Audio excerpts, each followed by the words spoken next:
ദൈവസന്നിധിയിൽ ഉറപ്പോടെ നിൽക്കുക എന്നുള്ളത് ഓരോ ദൈവ പൈതലിനെയും കുറിച്ചുള്ള ദൈവത്തിന്റെ ആലോചനയാണ്.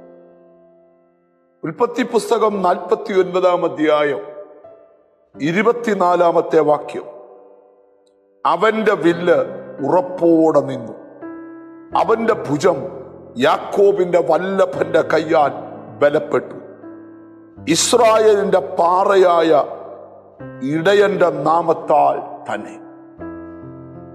ഈ യോസഫിനെ കുറിച്ചാണ് ഇവിടെ എഴുതിയിരിക്കുന്നത്. അതിന്റെ മുകളിലത്തെ വാക്യം 22-ാം വാക്യം, യോസഫ് ഫലപ്രദമായ ഒരു വൃക്ഷം, നീരുറവിനരികെ ഫലപ്രദമായ ഒരു വൃക്ഷം. അപ്പൻ തന്റെ മക്കൾ ഓരോരുത്തവരെ അനുഗ്രഹിക്കുമ്പോൾ ഓരോരുത്തവരെയും ഓരോ പേരിൽ അനുഗ്രഹിച്ചപ്പോൾ യോസഫിനെ കുറിച്ച് അനുഗ്രഹിക്കുകയാണ്, നീ ഫലം നിറഞ്ഞൊരു വൃക്ഷമാണ്.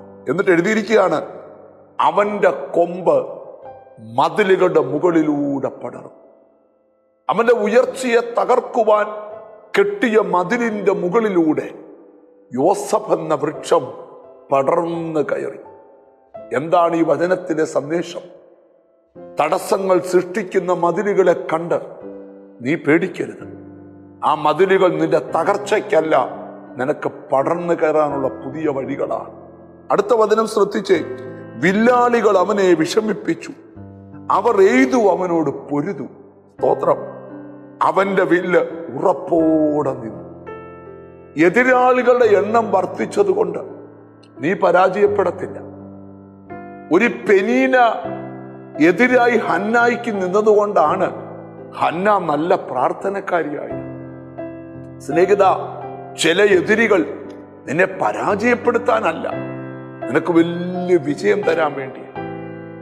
സ്തോത്രം. ഒരു ശൗൽ എതിർത്തുന്നത് കൊണ്ടാ, സ്തോത്രം, അവിടെ ദാവീദിന്റെ അമ്മയിലുള്ള കൃപാവരങ്ങൾ ജ്വലിക്കുവാൻ കാരണം. ഇനി വചനം കേട്ടുകൊണ്ടിരിക്കുമ്പോഴും, സ്തോത്രം, നമുക്കും പറയാം, നിങ്ങളുടെ വില്ല് ഉറപ്പോടെ നിൽക്കണം. അവന്റെ ഭുജം യാക്കോബിന്റെ വല്ലഭന്റെ കയ്യാൽ ബലപ്പെട്ടു. സ്തോത്രം. ഇസ്രായേലിന്റെ പാറയായ ഇടയന്റെ നാമത്തിൽ തന്നെ. നമുക്ക് തന്നിരിക്കുന്ന ഏറ്റവും വലിയ നാമമാ യേശു ക്രിസ്തുവിന്റെ നാമം. ഈ ദിവസങ്ങളിൽ ഉറപ്പോടെ നിൽക്കാം. നിന്നെ വിഷമിപ്പിക്കുന്ന എതിരാളികളുണ്ട്, നിനക്ക് മതില് കെട്ടുന്നവരുണ്ട്, കോട്ട കെട്ടുന്നവരുണ്ട്.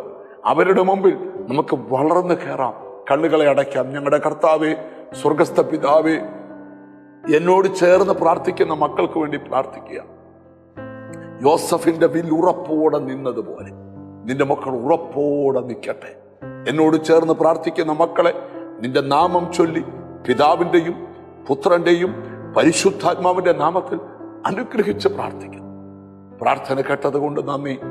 യേശു ക്രിസ്തുവിൻ നാമത്തിൽ തന്നെ ആമേൻ. എതിർപ്പുകൾ വകവെക്കാതെ ഒരു വൃക്ഷം പടർന്നു കയറുന്ന പോലെ പടർന്നു കയറാം. God bless you.